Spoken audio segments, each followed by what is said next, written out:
Halo teman-teman, balik lagi bersama saya Fajar di channel Fajwin. Jadi di video kali ini kita akan melanjutkan pembahasan mengenai soal latihan penalaran matematik SNBT tahun 2026. Nah, ini saya mohon maaf ya karena baru update untuk video ini. Dan ini saya hitung ya, baru hitung ternyata yang nomor 14 dan 15 itu kelihatannya agak kurang akurat soalnya menurut saya ya. Nanti kalian koreksi aja apakah soal ini akurat atau tidak ya. Mungkin saya terlewat sesuatu gitu. Oke, jadi yang pertama mungkin saya jelaskan sedikit ya. Hanya sedikit aja. Ini hasil perhitungan saya. Saya menggunakan sifat yang kemarin ya yang sudah kita pelajari, yaitu sifat kesebangunan. Dan ini hasilnya saya mendapatkan jarak antar bayangannya antara B dan A itu adalah 7/3 atau 7/3. Nah, kalau kita ubah ke bentuk pecahan campuran, ya, kan kalau 7 dibagi 3 itu 2, 6, 1 ya. Berarti kalau yang bawahnya atau sisanya di sini sudah lebih kecil daripada ini, kita bisa menuliskan pecahan ini menjadi 2, sisanya 1, pembaginya 3. 2/1/3 ini kondisi kalau si lampunya itu belum bergerak gitu ya. Karena di sini ketika lampunya belum bergerak, jarak lampu L ya dengan dinding itu adalah 7 meter. Tapi saat bergerak, nah ini yang saya agak kurang memahami itu kurang informasi di sini gitu ya. Kemudian lampu L bergerak sepanjang garis lurus. Nah, di sini bergeraknya itu menjauhi tembok atau dinding atau mendekati dinding gitu ya. Jadi lampu ini tuh sebenarnya ke sana menjauhi dinding, ini dindingnya di bawah, atau sini gitu ya. Sebesar 2/2. Nah, itu yang jadi kebingungan ya. Oke. Yang kedua, yang 15 ini pertanyaannya gini. Jadi kalau ini kan ada beberapa opsi lampu nih. Nah, saat lampu satu menyoroti tembok, ini tembok AB ya, ternyata bayangannya itu terletak atau jatuh di Q untuk bayangan ujung tembok A dan bayangan F untuk tembok yang bagian B-nya. Gitu ya. Jadi ini disoroti nih lampu nih kayak senter gitu ya. Terus ada bayangannya sebelah sini, ujung-ujung bayangannya sebelah sini. Nah, pertanyaannya bagaimana lampunya letaknya di mana saat bayangan temboknya ada di Q dan di R. Nah, ini saya cek ya beberapa kali menurut saya tidak ada gitu. Karena pertama ya, kita bisa mengeliminasi Q. Kenapa? Karena Q ini ada letaknya di kanan objek. Jadi tidak mungkin bayangannya di sebelah kanan, gitu ya. Jadi si bayangannya itu harus ada di sebelah, lampunya itu harus ada di sebelah kiri objek. Jadi kemungkinan ada B, ada D, E, sama F. Nah, kalau di D, itu kan kalau kita tarik garis ke sini, ini kan sebenarnya gak ada angka teman-teman ya. Jadi kita nggak bisa mempekerjakannya secara matematis, tapi mungkin intuisi gitu ya. Atau ya ini kira-kira ini lampu yang mana gitu ya, yang menghasilkan bayangan Q dan R.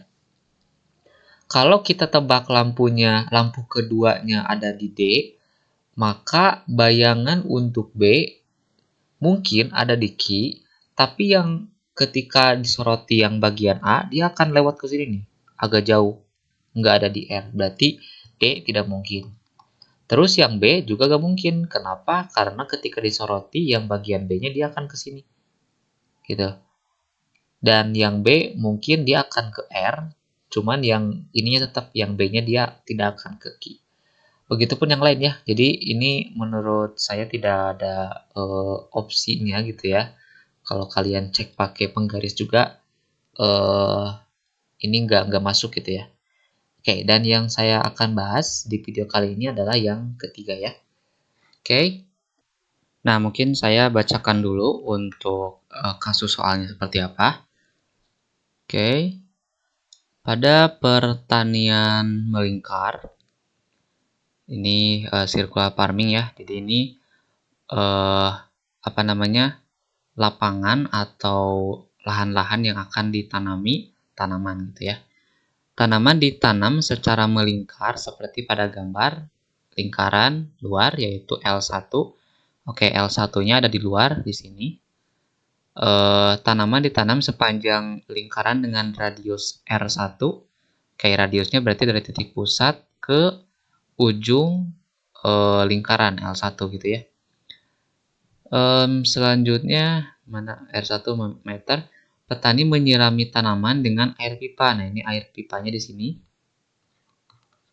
Ada pipa yang dia dibuat seperti radius atau jari-jari ya. Jadi nanti sistemnya itu dia berputar menyirami semua tanaman gitu ya. Berputar sesuai dengan arah panah.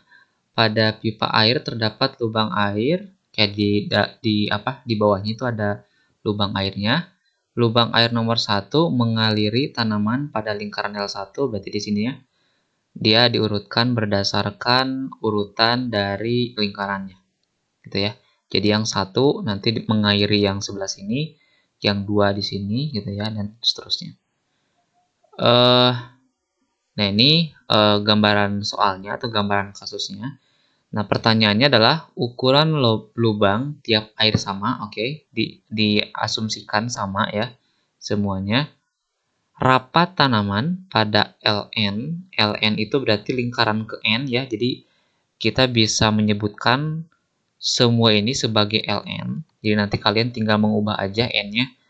Misalkan N1 berarti L1 gitu ya, berarti di sini. L2 berarti di lingkaran kedua dan seterusnya.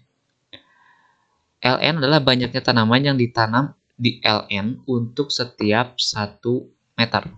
Oke, mungkin saya, ini kan 1 meter ya. Mungkin saya akan memberikan satu contoh aja. Ini jangan melingkar dulu ya. Mungkin mendatar aja ya. Ada sebuah lahan mendatar. Misalkan ini 8 meter gitu ya. Ditanami sebuah tanaman ya. Misalkan apa ya? Dan kita asumsikan bahwa tanaman ini memiliki lebar yang sangat kecil. Jadi kita tidak hitung lebarnya gitu ya. Jadi dapat diabaikan lah. Jadi kalau misalkan ada 8 meter lahan, terus kita akan menanam sebuah tanaman dengan jarak 2 meter gitu ya. Ini 2 meter, 2 meter, 2 meter gitu ya, sampai seterusnya. Nah, kira-kira berapa tanaman yang akan ditanam pada lahan 8 meter ini yang bisa ditanam gitu. Ini tinggal dibagi aja, kalian bagi aja 8 dibagi dengan 2 gitu ya. Jadi ada 4 tanaman. Tanaman 1 di sebelah sini gitu ya.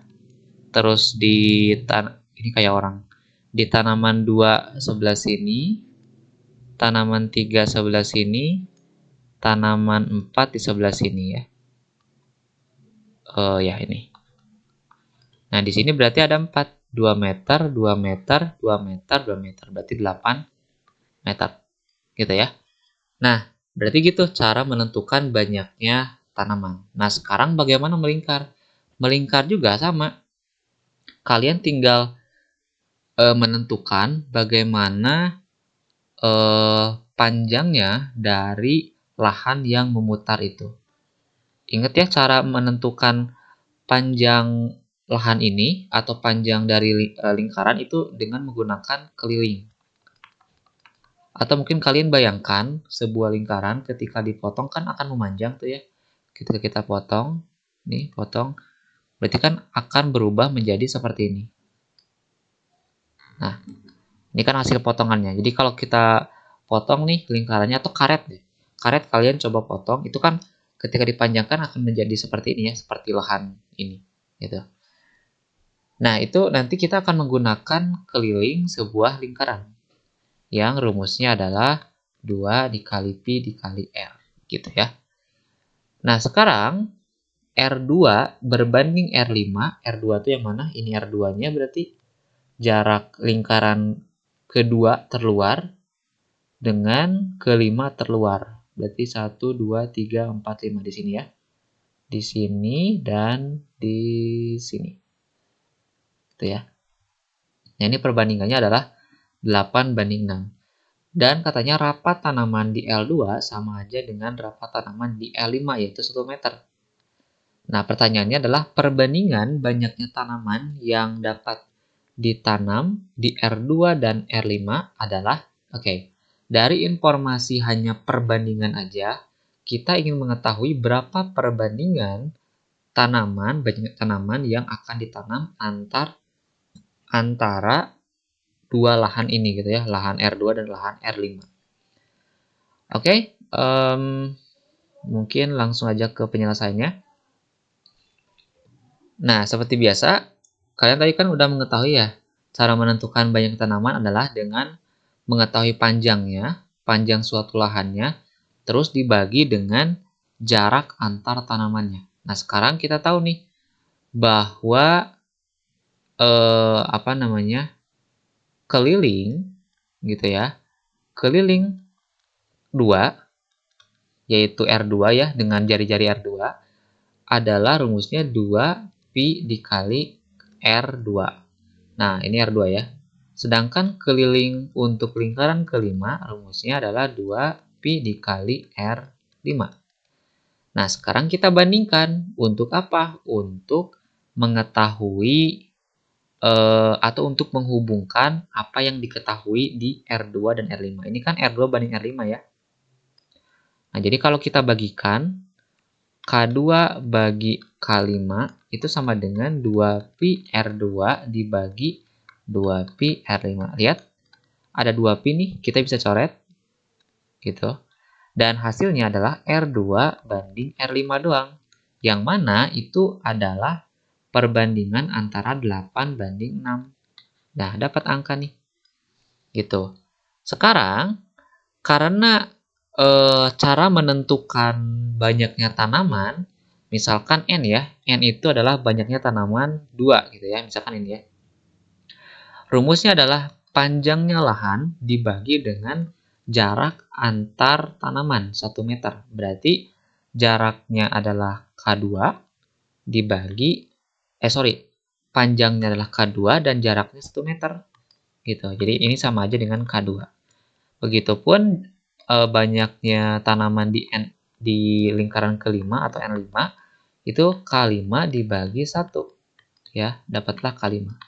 Nah, ternyata banyaknya tanaman dalam kasus ini itu sama saja dengan menghitung kelilingnya gitu. Lihat, keliling K2 itu sama aja dengan banyaknya tanaman 2. Ini kenapa? Ini karena jarak antar tanamannya 1 meter gitu ya. Ini 1 meter, makanya dapatlah N2 sama dengan K2, N5 sama dengan K5. Jadi kalian tinggal mensubstitusi aja semua N-nya ke sini dengan mengganti K-nya. Gitu ya. Nah, di sini karena N2 sama dengan K2, berarti kita bisa mengganti K2-nya menjadi N2 dan K5-nya menjadi N5. Sama aja dengan 8/6. Kalau kita sederhanain, dibagi ya kedua komponen dengan 2. 8 bagi 2, 4. 6 bagi 2, 3. Dapatlah pecahan paling sederhana, yaitu 4/3. Jawabannya adalah C. Gitu ya.